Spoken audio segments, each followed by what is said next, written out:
السلام علیکم ویورز، ایک بار پھر آپ لوگوں کی خدمت میں حاضر ہوا ایک نیو ویڈیو کے ساتھ۔ آج مولانا طارق جمیل صاحب کا بیان سنتے ہیں تو بہت خوبصورت انداز میں بیان کیا، تو آج چلتے ہیں بیان سننے کی طرف۔ امت کو میرا سلام کہتے ہیں، اور آپ نے فرمایا لوگوں میرے جانے کا وقت آ چکا ہے۔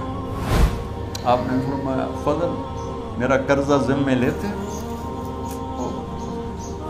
پھر اٹھنے لگے، اٹھ نہیں سکے تو آپ نے فرمایا ابو بکر سے کہو نماز پڑھائے، عشاء کی نماز۔ 12 ربیع الاول آ گئی، 632 عیسوی اور 11 ہجری، آپ کی طبیعت میں بشاشت آئی تو صحابہ نماز پڑھ رہے تھے، آپ نے دروازہ کھول کے سب کو یوں دیکھا۔ یہ آپ کی آخری زیارت تھی اپنی امت کے لیے، اس کے بعد آپ اپنے اللہ کی طرف کا سفر شروع کیا۔ تو جبریل بولے یا رسول اللہ، اللہ آپ کی ملاقات کے شوق۔ آپ نے فرمایا جاؤ اللہ سے پوچھ کے آؤ۔ اور عمر رضی اللہ عنہ تلوار اٹھائے ہوئے تھے، جو کہے گا اللہ کا نبی فوت ہو گیا میں سر اڑا دوں گا، وہ فوت نہیں ہوئے، وہ اللہ کے پاس گئے۔ میرے صدیق نے کہا لوگو من کان یعبد محمدا فإن محمدا قد مات۔ تو میرے یہ سارے ساتھیوں نے میرے دل میں یہ لگایا تھا کہ میں تھوڑا سا آج وفات نبی پر تھوڑی سی بات کر لوں، تو اسی کو میں پیش کرنے کی کوشش کر رہا۔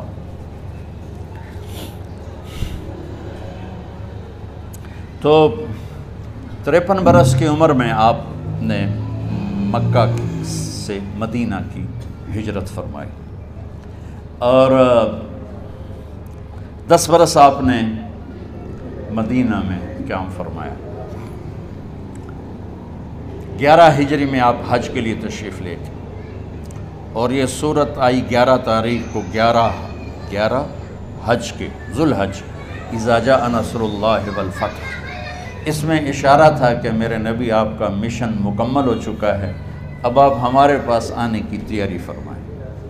تو یہ جب یہ زوال سے پہلے آپ اپنے خیمے میں لیٹے ہوئے تھے، یہ آخری صورت قرآن کی جو نازل ہوئی، تو آپ نکلے زوال کے بعد، آپ نے تینوں شیطانوں کو پتھر مارے، پھر آپ اپنی اونٹنی عذبہ پہ سوار ہوئے، اور آپ نے یہ تاریخی جملہ بولا ایھا الناس عسیٰ اللہ تلقونی بعد عامی ھذا، لوگو یہ میری تمہاری آخری ملاقات، آج کے بعد تم مجھے نہیں دیکھو۔ واپسی پر آپ نے معاذ بن جبل کو مدینے سے یمن روانہ فرمایا، تو معاذ بن جبل سے ایسی محبت تھی کہ ان کو سی آف کرنے کے لیے 7 میل پیدل چلے ساتھ۔ اب کسی کو روانہ کرنے کے لیے ساتھ نہیں چلتے تھے، مسجد سے روانہ کر دیتے تھے۔ معاذ بن جبل کو 7 میل ساتھ چلے، اور جب آخری پوائنٹ آیا سفر کا تو کہنے لگے معاذ عسیٰ اللہ تلقانی بعد عامی ھذا، معاذ یہ تیری میری آخری ملاقات ہے، وَلَعَلَّكَ تَمُرُّ بِقَبْرِي وَمَسْجِدِي ھذا، جب تو واپس آئے گا تو میری قبر دیکھے گا اور میری مسجد مجھے نہیں دیکھے گا۔ تو فَبَكَىٰ مُعَاذٌ جِشْعًا لِفِرَاقِ رسول اللہ، تو معاذ بن جبل پھوٹ پھوٹ کے رونے لگے آپ کی جدائی کا تصور کر، تو آپ کی آنکھوں میں بھی آنسو آ گئے، تو آپ نے جلدی سے منہ یوں پھیر لیا، معاذ پیچھے ہو گئے اور آپ ادھر ہو گئے، اپنے آنسو چھپا لیے، اور فرمایا معاذ ان اولی الناس بی المتقون من کانوا وحیث کانوا، معاذ اس جدائی کا غم نہ کر، جو تقوی پر مرے گا وہ میرا سب سے قریب ہوگا، چاہے وہ پاکستان میں ہو چاہے افریقہ میں ہو، میرے سب سے قریب وہ ہوں گے جو تقوی والے ہوں گے، جو اللہ سے حیا کرنے والے ہوں گے۔ جب آپ واپس تشریف لائے، 29 محرم سفر، 29 سفر عصر کی نماز کے بعد ایک جنازہ تھا، اس جنازے کو پڑھانے کے بعد اس کو دفن کے لیے آپ جنت البقیع تشریف لے گئے۔ وہاں سے واپس ہونے لگے تو سر درد اٹھا، اور وہ درد ایک دم بڑھنا شروع ہوا، اور اس دن باری حضرت عائشہ کے گھر کی تھی، تو آپ گھر میں تشریف لاتے لاتے درد کے ساتھ بخار، تیز بخار، تیز درد، تیز بخار، اور 14 دن 12 ربیع 29 30 2 دن یہ اور 12 دن اگلے 14 دن آپ نے بیماری دیکھی، مسلسل سر درد اور مسلسل بخار. اور روزانہ آپ جب گھر بدلتے، اس وقت 9 بیویاں زندہ تھیں، تو آپ پوچھتے کل کس کی باری ہے، کل کس کی باری ہے؟ جی میمونہ کی ہے. اگلا دن کل کس کی باری؟ جی حفصہ کی. کل کس کی باری ہے؟ ام سلمہ کی ہے. تو بیگمات نے اس سے سمجھا کہ اللہ کے نبی یہ چاہتے ہیں کہ میں بیماری کے دن عائشہ کے پاس گزاروں، ورنہ آپ کو تو خود پتہ ہے کل کس کی باری ہے، پرسوں کس کی باری ہے، ترسوں کس کی باری ہے. تو حضرت میمونہ کے گھر میں آپ تشریف فرما تھے، تو ساری باقی 8-7 بیگمات جمع ہوئیں اور انہوں نے آ کے عرض کی یا رسول اللہ، جب تک آپ بیمار ہیں آپ عائشہ کے پاس آرام فرمائیں، اور جب اللہ آپ کو شفا دے دے تو پھر ہماری ترتیب کو آپ دوبارہ شروع فرما دیں. تو آپ نے سب کا شکریہ ادا کیا. عدل کی مثال کا اسلام جب دوسری شادی کی اجازت دیتا ہے تو عدل کی شرط لگاتا ہے، اِلَّمْ تَعْدِلُوا، اگر عدل نہیں کر سکتے پھر ایک ہی ہے عدل. اور آپ نے فرمایا جس نے دوسری شادی کی اور عدل نہ کیا، کتنی مرضی عبادت کر کے آیا، تو قیامت کے دن آدھا حصہ اس کا فالج زدہ ہوگا، ایک سائیڈ اس کی فالج زدہ ہوگی. کتنے ہی مراقبے کر کے کتنی ہی نمازیں پڑھ کے آیا ہو، انصاف نہیں کیا تو پورا آدھا حصہ فالج کی پکڑ میں. تو جب سب بیگمات نے یہ کہہ دیا کہ آپ وہاں گزاریں تو آپ نے شکریہ ادا کیا. علی اور عباس کو بلایا، ان کے کندھوں پہ آپ نے یوں ہاتھ رکھے اور آپ کے پاؤں یوں زمین پہ لگ رہے، آپ پورا پاؤں نہیں لگا پا رہے تھے کمزوری سے. یہ پوزیشن تھی اس طرح. اور یہ پیر کا دن تھا، آپ حضرت عائشہ کے گھر میں داخل ہوئے اور اگلے پیر کو حضرت عائشہ کے گھر میں آپ اپنے اللہ کے پاس چلے گئے. آخری ہفتہ آپ نے حضرت عائشہ کے گھر میں گزارا. صحابہ ملاقات کے لیے حاضر ہوئے تو آپ ان کو دیکھ کے رونے لگے اور فرمایا کہ میں تمہیں اللہ کے سپرد کرتا ہوں، اللہ تمہاری حفاظت کرے، اللہ تمہارا ساتھی ہو. آواکم اللہ، حفظکم اللہ، نصرکم اللہ، بہت دعائیں دی. تو عبداللہ بن مسعود رضی اللہ تعالیٰ عنہ نے پوچھا یا رسول اللہ، لگتا ہے جیسے جانے کا وقت ہے، تو آپ کو غسل کون دے گا؟ آپ نے فرمایا میرے اہل بیت. آپ کو کفن کون دے گا؟ کہا میرے اہل بیت. آپ کا جنازہ کون پڑھے گا؟ تو آپ رونے لگے. تو آپ نے فرمایا جب تم مجھے غسل دے دو تو سب نکل جانا، سب سے پہلے میرے 2 وزیر جبریل و میکائیل آئیں گے اور وہ میرے اوپر درود و سلام پڑھیں گے. ہمارے نبی کا جنازہ ایسے نہیں ہوا اللہ اکبر اور پیچھے صفیں. آپ کی چارپائی کے پاس آ کر صحابہ کھڑے ہو جاتے تھے، وہ میں ابھی بتاتا ہوں. تو آپ نے فرمایا سب سے پہلے جبریل و میکائیل آ کر میرے اوپر درود و سلام پڑھیں گے، پھر اس کے بعد 7 آسمان کے فرشتے باری باری آئیں گے.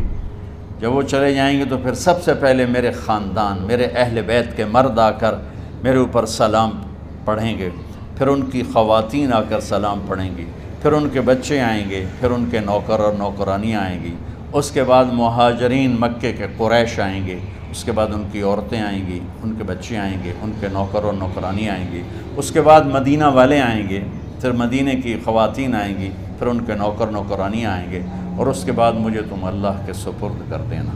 اور پھر آپ نے ایک عجب بات فرمائی جو کسی نبی نے نہیں فرمائی، فرمایا کہ میرے بعد میری آنے والی امت کو میرا سلام کہنا، اور انہیں کہنا کہ ان کے بعد جو آئیں ان کو بھی میرا سلام کہہ دیں.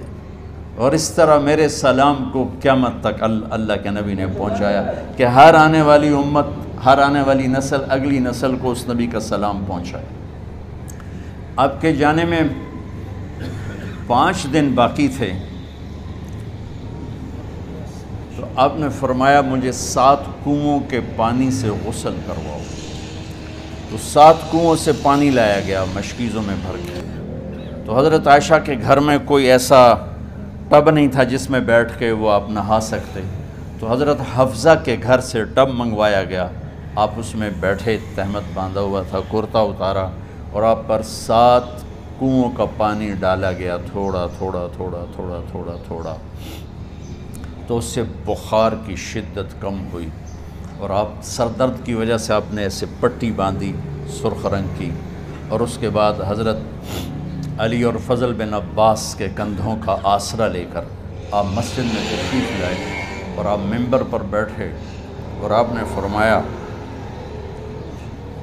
لوگوں میرے جانے کا وقت آ چکا ہے، میں نے کسی پر زیادتی کی ہو، کسی کو تھپڑ مارا ہو، کسی کو چھڑی ماری ہو، کسی کا حق دبایا ہو، تو میں اپنی جان کے ساتھ مال کے ساتھ حاضر ہوں، مجھ سے یہیں بدلہ لے لو، آخرت میں میرے خلاف کوئی دعویٰ نہ کر، میں آخرت کے حساب کو برداشت نہیں کر سکتا۔ جن کے طفیل لوگوں کا حساب معاف ہوگا، جن کی طفیل، جن کی شفاعت پر لوگ بے حساب جنت میں جائیں گے، وہ روتے ہوئے فرما رہے ہیں کہ میں آخرت کے حساب کو نہیں دے سکتا۔ تو سارے صحابہ رونے لگے، لیکن آپ اپنی بات کو دہراتے رہے، کوئی بھی نہیں اٹھا۔ تو آپ نے ظہر کی نماز پڑھائی، ظہر کے بعد پھر ممبر پر آئے اور فرمایا کہ لوگو یہیں مجھ سے حساب کتاب کر لو، آگے نہ کرنا، بتاؤ میں نے کسی کا کوئی حق دینا۔ ایک صحابی کھڑے ہو، یا رسول اللہ آپ نے میرے 3 روپے دینے ہیں، 3 درہم۔ تو آپ نے فرمایا دینے ہوں گے ضرور، پر مجھے یاد نہیں، بتاؤ کہ کس طرح دینے ہیں؟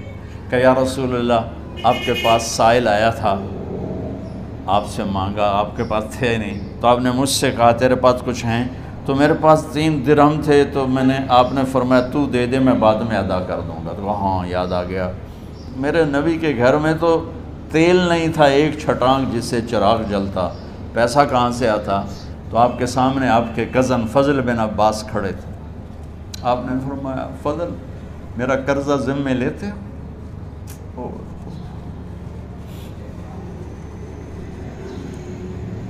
جن کے لیے کائنات سجائی گئی، جنت کی چابیاں جن کو پکڑائی گئیں، جاتے ہوئے 3 روپے دینے کی ہمت نہیں تھی، کہ فضل میرا قرضہ ذمے لیتے ہیں؟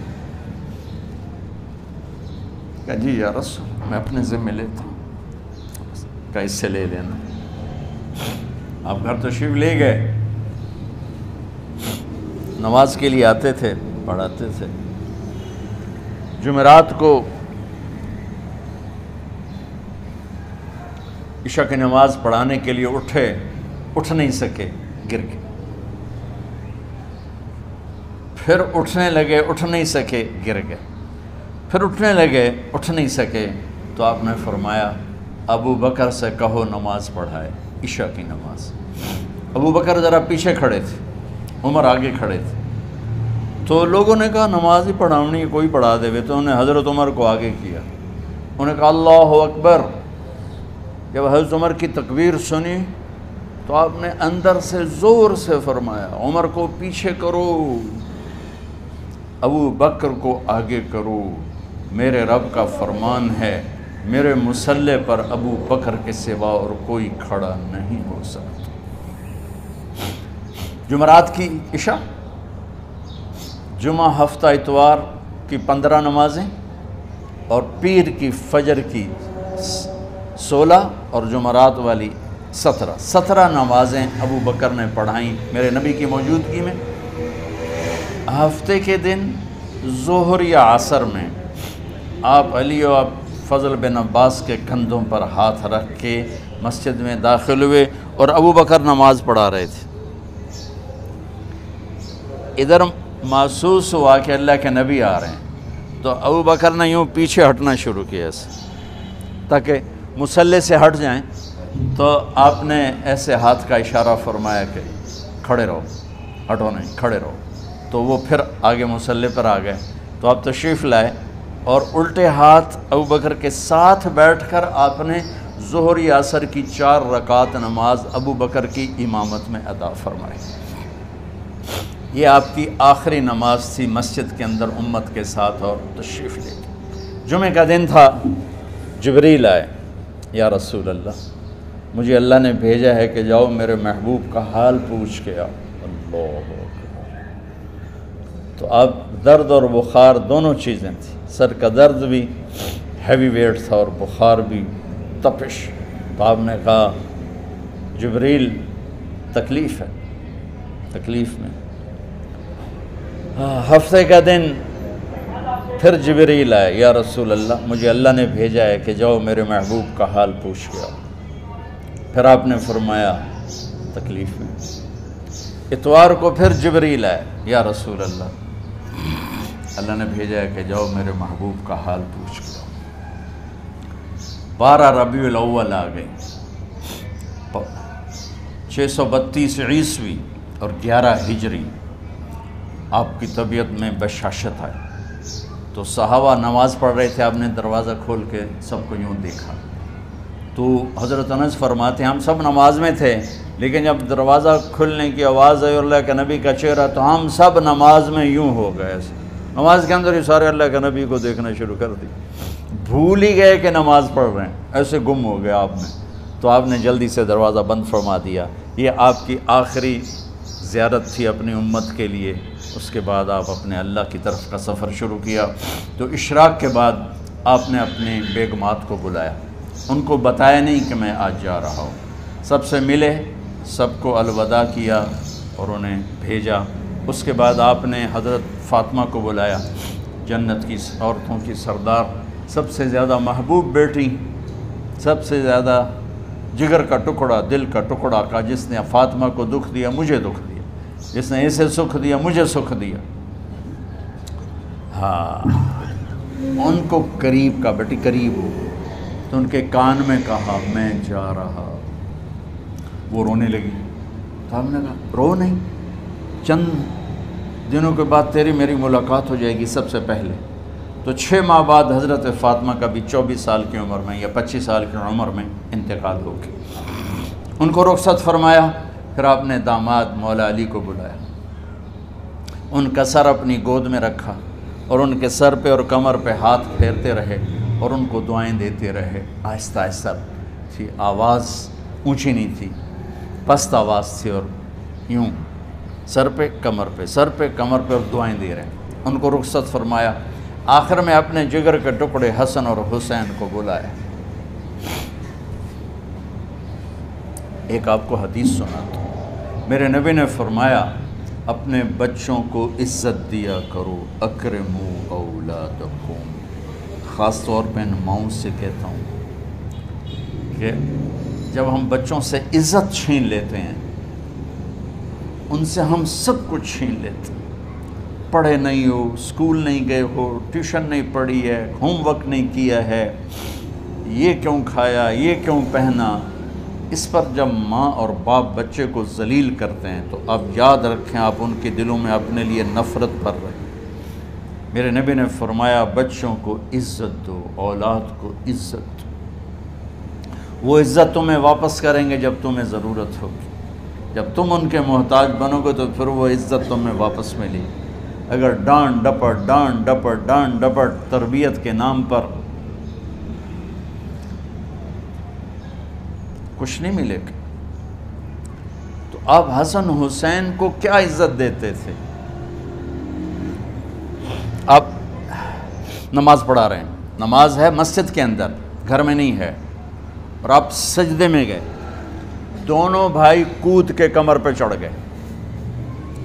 کوئی ہمارے آج کا دیندار ہوتا اس اٹھے ہی انہوں نے 2 لتر مارنے آئے. آپ نے سجدہ لمبا کر دیا. صحابہ کو خوف ہوا کہ آپ فوت ہو گئے. عبداللہ بن مسعود نے سر اٹھا کے دیکھا تو دونوں بھائی کمر پہ چڑھے ہوئے تھے اور آپ سجدے میں پڑے ہوئے تھے. انہوں نے ہاتھ آگے بڑھایا اتارنے کے لیے، تو آپ نے بغلوں سے دیکھا کہ کوئی ہاتھ آ رہا ہے بچوں کو اتارنے کے لیے. تو سجدے میں ایسے ہاتھ ہوتے ہیں، تو آپ نے یوں کر کے ان کو روک دیا اشارے سے. جب تک حسن حسین علیہم السلام کمر پہ سوار رہے میرے نبی نے سجدے سے سر نہیں اٹھایا. یہ عزت دی. اور جب وہ اترے پھر آپ سجدے سے اٹھے، سلام پھیرتے ہی آپ نے دونوں بچوں کو گود میں لے کے فرمایا میرے ماں باپ ان پہ قربان، انہیں تکلیف نہ دیا کرو. اور آپ ان کے لیے گھر آتے، روزانہ ٹائم نکالتے. آج والدین کے پاس اولاد کے لیے ٹائم نہیں، کل اولاد کے پاس والدین کے لیے ٹائم نہیں ہوگا. اپنے بچوں کو میں یہ نہیں کہتا ہوں بیٹھ کے نصیحتیں کرو، صرف محبت ٹرانسفر کرو، ٹائم دو، موبائل آف کرو، ٹی وی آف کرو، اور صرف آپ اور بچوں میں ایک ایسا تعلق ہو کہ ان کا بلوٹوتھ بھی آن ہو جائے، آپ کا بلوٹوتھ بھی آن ہو جائے، اور سارا ڈیٹا ٹرانسفر ہو جائے۔ بلوٹوتھ کو آن کیے بغیر ڈیٹا ٹرانسفر ہوگا؟ دسو بھائی۔ تو ہمارے بچوں کے بلوٹوتھ آف ہیں اسکولنگ کی وجہ سے، ڈانٹ ٹپٹ کی۔ 3 سال کا بچہ والا اسکول جانے کے قابل ہوتا ہے؟ 3 سال کا بچہ ماں کی گود کے لیے ہوتا ہے، باپ کی چھاؤں کے لیے ہوتا ہے، وہ روتا ہوا جاتا ہے، روتا ہوا آتا ہے، روزانہ ماں باپ سے نفرت اپنے اندر وہ پیدا کرتا ہے اور اس کو پالتا ہے، بڑھاتا ہے۔ آپ گھر میں تشریف لاتے اور حسن حسین کے لیے گھٹنے ٹیک دیتے، ہاتھ ٹیک دیتے، آؤ بچوں اپنے اونٹ پہ چڑھ جاؤ، دونوں بچوں کو کمر پہ چڑھا کے اور پورے کمرے میں چکر لگاتے تھے ایسے۔ پھر پوچھتے تمہاری سواری کیسی ہے، اونٹ کیسا ہے؟ پھر دونوں کو اتار کے زینب کو بٹھاتے اور زینب کو پورے کمرے کا چکر لگواتے۔ شہنشاہ ہے انبیاء کے بادشاہ نہیں، پوری کائنات کی اللہ تعالیٰ نے آپ کو بادشاہی عطا فرمائی، سرداری عطا فرمائی، اور کائنات کی سب سے زیادہ مصروف ترین اور ذمہ دار ترین ہستی روزانہ بچوں کے لیے ٹائم نکالتے تھے۔ ادھر چھوٹا سا تاجر کہتا ہے ٹائم کوئی نہیں، یا مائیں کہتی ہیں ٹائم کوئی نہیں۔ ہائے ہائے ہائے، جگر کے ٹکڑوں کو بلایا، جو ہی سینے سے لگایا آنسو شروع ہو گئے۔ بیویوں کو رخصت کیا، خاموش، بیٹی کو رخصت کیا، خاموش، داماد کو رخصت کیا، خاموش، جو ہی بچوں کو سینے سے لگایا تو آپ کے آنسو نکلنا شروع ہوئے کہ ایک زہر میں تڑپ تڑپ کے مرے، ایک کا سر کٹ کے نیزے پہ چڑھا۔ میرے نبی آگے آنے والے زمانے میں دیکھ رہے تھے کہ میرے بچوں کے ساتھ کیا ہونے والا ہے، اس پر آپ بے قرار ہو کر روئے، بولے کچھ نہیں، ان کو بھی رخصت فرما دی۔ جب وہ چلے گئے تو جبریل آ گئے، یا رسول اللہ، باہر ملک الموت دروازے پر کھڑا ہے، اندر آنے کی اجازت چاہتا۔ تو آپ نے فرمایا آ جائے، میں نے کب روکا؟ تو ملک الموت اندر آیا، ایک فرشتہ اور بھی تھا، کہا السلام علیکہ یا رسول اللہ، یا رسول اللہ میں آپ کو سلام پیش کرتا ہوں، میں نے کبھی کسی کو سلام نہیں کیا۔ آپ کے رب نے فرمایا جب جاؤ تو اجازت لے کے جانا، بن اجازت اندر نہ جانا، میں کبھی کسی سے اجازت نہیں لیتا۔ اللہ تعالیٰ نے فرمایا آنا چاہیں تو لے آنا، رہنا چاہیں تو چھوڑ کے آ جانا، یہ اختیار اللہ نے کبھی کسی کو نہیں دیا، آپ پہلی اور آخری ہستی۔ تو آپ نے فرمایا اگر میں اجازت دے دوں تو میری جان نکالو گے؟ کیا جی، تو اللہ کے امر کا پابند۔ تو آپ نے جبریل سے پوچھا کیا کہتے ہو، تم کیا کہتے ہو؟ جبریل نے کہا یا رسول اللہ، اللہ آپ کی ملاقات کا شوق ہے۔ میرے بھائی بہنوں، اللہ سے یہ دعا کیا کرو کہ اللہ ایسی موت دے جب جانے کا وقت ہے تو ہماری ملاقات کے شوق میں۔ ایک صحابی کا انتقال ہوا، آپ نے ان کی قبر پہ جا کے یہ دعا کی، یا اللہ طلحہ جب تیری بارگاہ میں پیش ہو تو اسے دیکھ کے مسکرائے، یہ تجھے دیکھ کے مسکرائے، سارے دکھ درد دور ہو جائیں۔ تو جبریل بولے یا رسول اللہ، اللہ آپ کی ملاقات کے شوق۔ آپ نے فرمایا جاؤ اللہ سے پوچھ کے آؤ میرے بعد میری امت کے ساتھ کیا کرے گا، جاؤ پوچھ کے آؤ حسن حسین کے ساتھ کیا کرے گا۔ یہ پوچھنا، ہر کوئی اپنے بچوں کو یاد کرتا، مرنے والے بچوں کو یاد کر، بچے میلاد۔ میرے والد اچانک ہارٹ اٹیک میں فوت ہو گئے تو ہماری بہنیں موجود نہیں تھیں، میری 2 بہنیں، تو میرے والد بار بار کہتے میری دھیاں مینوں ملا دیو، میری دھیاں مینوں ملا دیو، اور میرے نبی نے کہا میری امت کا مجھے بتاؤ پہلے کیا کرو گے۔ حسن حسین کا نہیں کہا، جن کو ذبح ہوتے بھی دیکھا، زہر میں تڑپتے بھی دیکھا۔ واہ یا رسول اللہ، آپ نے کیا وفا کی اور ہم نے کیا صلہ تھی، سارے خنجر انہی کے سینے میں ہی اتار دیے، ہر تیر کھینچ کے آپ کے جگر کے پار کیا۔